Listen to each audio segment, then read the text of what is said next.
బ్రహ్మాండం, ఈ అనంత ఆకాశం ఇదొక పెద్ద గ్రాంటింగ్ ఫ్యాక్టరీనా లేదా ఒక అద్దం మాత్రమేనా? వేల సంవత్సరాలుగా మనకు ఒకటే నేర్పించారు, కోరండి మీకు లభిస్తుంది. మనం ఆలయాల మెట్ల మీద మోకాళ్లు ఉంచి ఆకాశం వైపు చేతులు చాచి ఒకటే రట్టు పాడుతూ ఉంటాం, ఓ దేవుడా నాకు ఇదివ్వు, నాకు అదివ్వు. కానీ ఒక కఠిన సత్యం వినండి, కేవలం కోరడం మాత్రమే సామ్రాజ్యాలు ఇస్తే ఆలయాల బయట కూర్చుని రోజంతా అత్యధికంగా కోరే భిక్షకులు ఈ రోజు ప్రపంచ రాజులై ఉండేవారు. కానీ వారలా కాలేదు.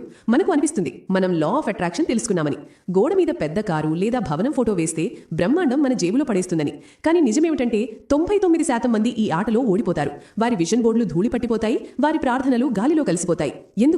ఎందుకంటే బ్రహ్మాండం మీకు కావాల్సింది ఇవ్వదు. బ్రహ్మాండం మీరు ఏమిటో అదే ఇస్తుంది. నేను ధనవంతుణ్ణి కావాలి అని అంటే మీరు బ్రహ్మాండానికి ఒక భయంకరమైన సిగ్నల్ పంపుతున్నారు. కోరిక అంటే నాకు లేదు అని అర్థం, అది అభావం సిగ్నల్. మరి బ్రహ్మాండం ఒక పెద్ద జిరాక్స్ మెషిన్ లాంటిది. మీ అభావాన్ని 100 రెట్లు పెంచి మీకే తిరిగిచ్చేస్తుంది. మీరు ఎంత ఎక్కువ కోరుతారో అంత ఎక్కువ బీదవాడిగా ఫీల్ అవుతారు. అయితే మార్గమేమిటి?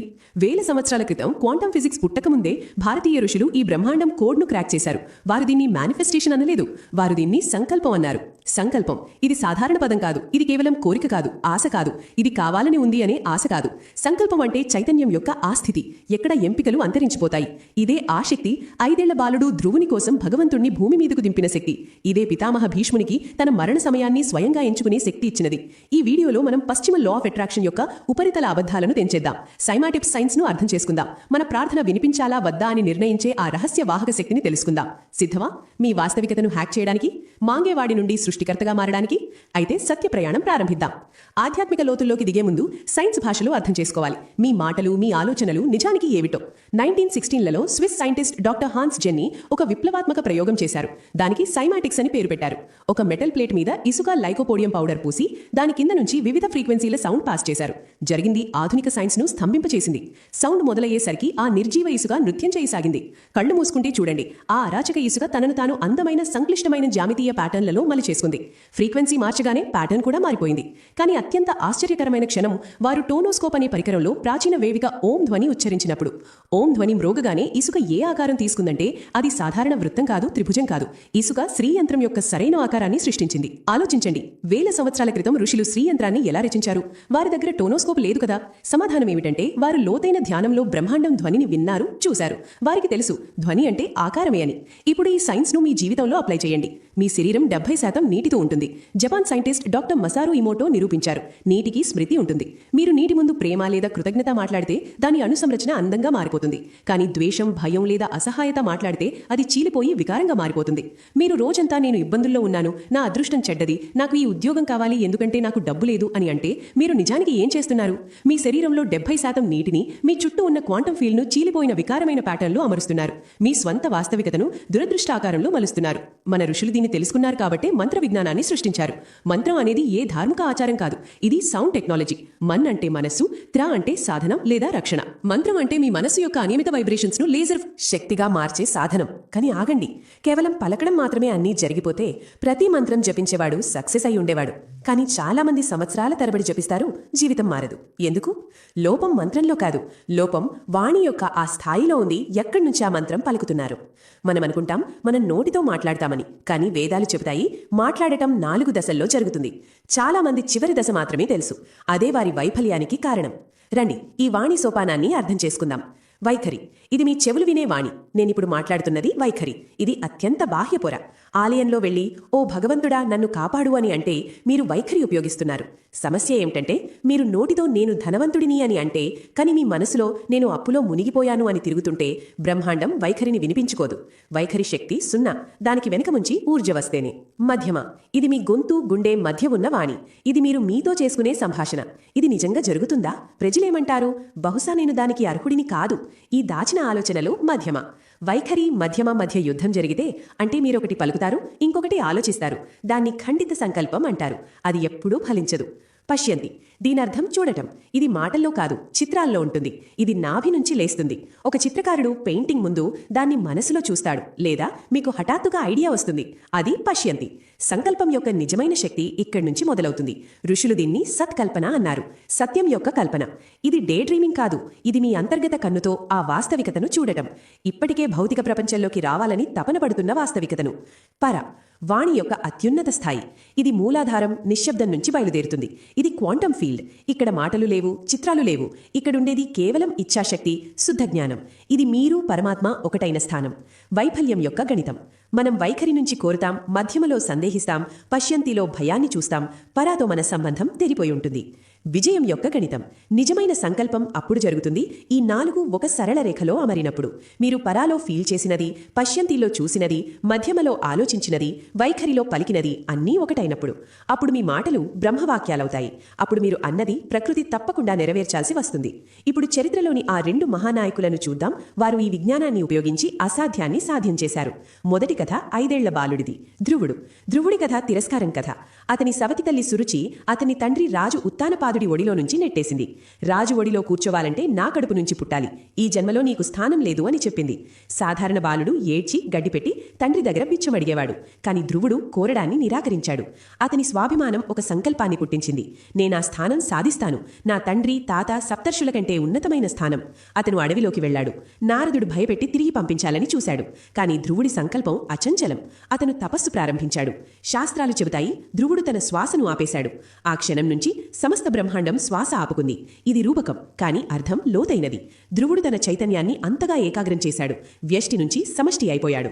భగవంతుడు విష్ణువు ప్రత్యక్షమయ్యాడు. అతనికి సాధారణ రాజ్యం ఇవ్వలేదు, ధృవతారకనిచ్చాడు. ఆలోచించండి, ధృవతారక అంటే ఏమిటి? అది ఎప్పటికీ కదలని తారక. సమస్త బ్రహ్మాండం, నక్షత్రాలు, గ్రహాలు అన్నీ ధృవతారక చుట్టూ తిరుగుతాయి. ఇక్కడ పెద్ద పాఠముంది. కోరేవాడు చుట్టుకొలకలో ఉంటాడు, ప్రపంచం వెనుక పరుగెడతాడు.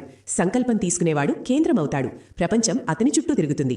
ధ్రువుడు ప్రపంచం నుంచి తన స్థానం కోరలేదు, తనను తాను అంత స్థిరం చేసుకున్నాడు. ప్రపంచం తనకి స్థానం ఇవ్వాల్సి వచ్చింది. భగవంతుడు ఏం కావాలి అని అడిగినప్పుడు ధ్రువుడు చెప్పాడు, స్వామిన్ కృతార్థోస్మి వరం నయాచే. స్వామి, నేను తృప్తి చెందాను, ఇక ఏమీ వద్దు, నాకు అవసరం లేదు. ఇదే సంకల్పం యొక్క విరోధాభాసం. సంకల్పం ఉన్నత శిఖరానికి చేరినప్పుడు కోరిక తొలగిపోతుంది. కోరిక తొలగిపోయినప్పుడు అప్పుడే అంతా మీకు లభిస్తుంది. ఇప్పుడు ఇచ్ఛాశక్తి యొక్క అత్యున్నత ఉదాహరణ మాట్లాడదాం. పితామహ భీష్ముడు. భీష్ముడి జీవితం త్యాగం కథ అనిపిస్తుంది, కానీ నిజానికి సంకల్పం కథ. వారి పేరు దేవవ్రతుడు, కానీ వారి భీషణ ప్రతిజ్ఞ వారిని భీష్ములను చేసింది. వారికి వరం లభించింది, ఇచ్ఛామృత్యు. ప్రజలనుకుంటారు ఇది మాయా కాదు, ఇది యోగం కాదు, ఇది యోగ విజ్ఞానం. ఇచ్ఛామృత్యు అంటే మీ ప్రాణాలపై అంతగట్టి నియంత్రణ. మరణం కూడా మీ అనుమతి లేకుండా మీ శరీరాన్ని తాకలేదు. కురుక్షేత్ర యుద్ధంలో అర్జునుడి బాణాలు భీష్ముడి శరీరాన్ని చీల్చేశాయి. వారు శరశయ్య మీద పడ్డారు. శరీరం నేలను తాకలేదు, బాణాల మీద ఆనుకుని ఉంది. వైద్యశాస్త్రం ప్రకారం ఆ స్థితిలో ఎవరైనా కొన్ని నిమిషాల్లో చనిపోవాలి. అసహ్యమైన వేదన, రక్తం కారడం, శరీరం విరిగిపోవడం. కాని భీష్ముడు మరణాన్ని చెప్పారు, ఆగు, నేనిప్పుడు చావను. ఇంకా సూర్యుడు దక్షిణాయనంలో ఉన్నాడు. సూర్యుడు ఉత్తరాయణమయ్యాక సమయం శుభమైనప్పుడు అప్పుడు వెళ్తాను. 58 రోజులు ఆ బాణాల శయ్య మీద పడి ఉన్నారు.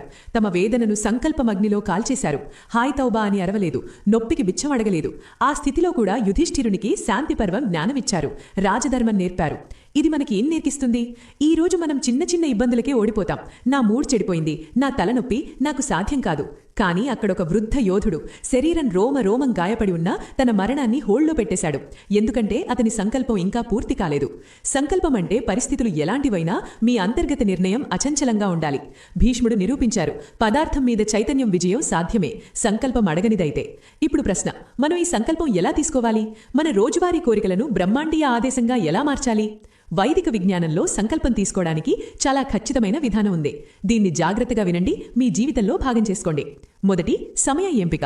సంకల్పం తీసుకోవడానికి అత్యంత శక్తివంతమైన సమయం బ్రహ్మముహూర్తం, సూర్యోదయానికి 1.5 గంట ముందు. ఆ సమయంలో వాతావరణంలో ఓజోన్, సానుకూల అయాన్లు ఎక్కువగా ఉంటాయి. మీ అవచేతన మనస్సు, బ్రహ్మాండం ద్వారం ఒకే లైన్లో ఉంటాయి. రెండవది, నీటి ఉపయోగం.